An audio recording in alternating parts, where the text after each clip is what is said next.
Good day, global crypto enthusiasts. This is 88 Fantastic coming to you from the frozen tundra of Canada on February 1st, 2019. What do we got for the market today? We got Bitcoin still sitting around $3,500. Any big winners and losers in the last 24? Oh, we see Holochain really making a move again after it got pumped and dumped all last week. It's going to go up again. We got this thing called Everest with its enormous $40,000 of trading volume. Boy, I don't even want to show that. Get out of here. Red, what do we got for red? It's all single digits today, so not too bad. The thing I wanted to show you guys was our 24-hour volume before we get into the news. 24-hour volume has been really good for the last little bit. Check out our 1-month chart. We're sitting at just about 17 billion. Our lowest for the week was 111, I do believe.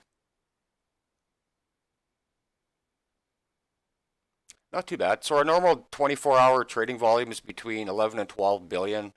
When you start to see it in the 16, even as high as 20 billion, that's when you start to see this right over here, is when something's either the weak hands are getting absolutely punished or when everybody else is finally starting to get their money back into the market. So it's nice to see Bitcoin fighting at the 3,500 mark. As we said a couple of videos ago, the Elliott wave and all of those charts were calling for Bitcoin to slide backwards to $3,200 at the end of January. So as I've stated before, the charts are getting close. The target numbers aren't there yet, but the movement is happening the way that the charts is they're calling it right now. So let's get into our news for the week. NEO, open transparency. I do own some NEO. So we're going to have to talk about the NEO DevCon that's coming up in February 16th and 17th in Seattle. Recently, NEO has noticeably increased its activity in the United States. In a possible effort to reposition itself as a contender in the Western market, NEO is hosting its 2019 DevCon in Seattle, Washington, February 16th and 17th. NEO's singular focus on developers and it's an innovative algorithm for consensus differentiates the NEO platform from the likes of Ethereum. We are democratizing access to decentralized platforms for every developer using the language JavaScript, C++, Java, Python, etc., and the tools of their choice. A little bit of a background on NEO. NEO is a smart contract blockchain platform and cryptocurrency that is designed to build a scalable network of decentralized applications. NEO still might be a ways off from achieving its goal, considering that Ethereum currently boasts one of the larger and more supported open development communities. Meanwhile, other blockchain platforms like EOS, Tron, and Cardano are making meaningful progress. But what they're not telling you is they're not really accepted by government anywhere. Right now, NEO is. If you haven't followed NEO, NEO is openly complying with China's regulations and have been operating there for quite some time now. NEO also had meetings with the Russian government 6-7 weeks ago where Russian parliament is very interested in pursuing some more NEO. So on to the US, the state of Wyoming passes a bill to recognize cryptocurrencies as money. This is absolutely fantastic news as Wyoming's been pushing for this for about 6 months now. In the United States, the state of Wyoming passed a bill that will allow cryptocurrencies to be recognized as money on January 31st. On January 18th, Wyoming legislation presented the bill, which would help clarify the classification of the cryptocurrency. As reported by Cointelegraph earlier this month, the bill will replace crypto assets in 3 categories: digital consumer assets, digital securities, and virtual currencies. Any digital assets that fall into those 3 categories, will be defined as intangible personal property, granting virtual currencies the same as fiat money. It's going to take 60 days for the bill to pass, and on March 1st, it actually takes into effect. The state of Wyoming has been showing continued efforts to become a crypto hub in the U.S. Earlier in this month, Cointelegraph reported that Wyoming has introduced more crypto-related bills into legislation for consideration to help further the regulations of crypto.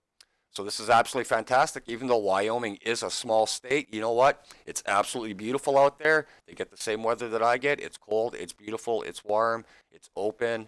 It's just nice to see. Even though it's a smaller state, it's still nice to see somebody taking a step forward to it. Binance now supports debit and credit card payments. We had talked about this a little bit while ago, while Huobi is doing the same thing in the US right now. And Huobi, until literally this morning, was the only one making an effort to do this. Binance has finally stepped it up. The world's biggest cryptocurrency exchange by trading volume is Binance. The exchange has recently announced that both debit and credit card payments for cryptocurrencies are now available thanks to a partnership with the fully licensed financial institution offering online fraud protection, Simplex. Users of Binance have now been presented with the opportunity to buy Bitcoin, Ethereum, XRP, and Litecoin through Visa and MasterCard debit or credit cards. This is absolutely huge. For a guy like me being in Northern Canada, my particular bank does not have any, I have no online ramps. I got no way to get my money in unless I go out and start switching banks, which I'm not going to do.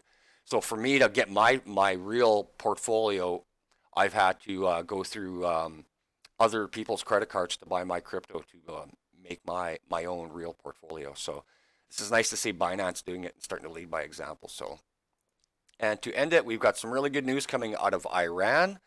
Iran to use its cryptocurrency in trades with Europe, the UK, Russia, and South Africa. The head of Iran's trade promotion organization, the ITPO, has said that the country is in talks with senior reps from 8 nations to begin transaction with its Iran coin, the newly created state-backed digital currency.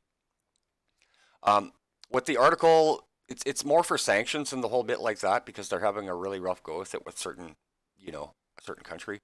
But what it's not telling you is that why Iran needs a pat in the back for this, because they are literally the leader and the first to do this, is their stable coin for their government is also backed by physical gold. Whereas Iran, or not, sorry, my apologies, Venezuela tries to tell you that it's going to be with their oil, but they've got nothing set up properly, and therefore the rest of the world is really sketchy and not dealing with the petro stablecoin at all.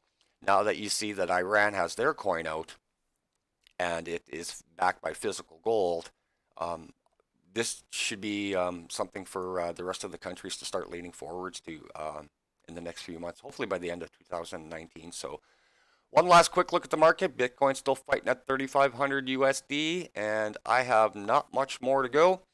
Just a quick reminder, Saturday, February 2nd, I will be putting out another video on faucet reviews. So we're going to be looking at 3 faucet reviews and how awesome they are and how you can put some extra money in your pocket without investing.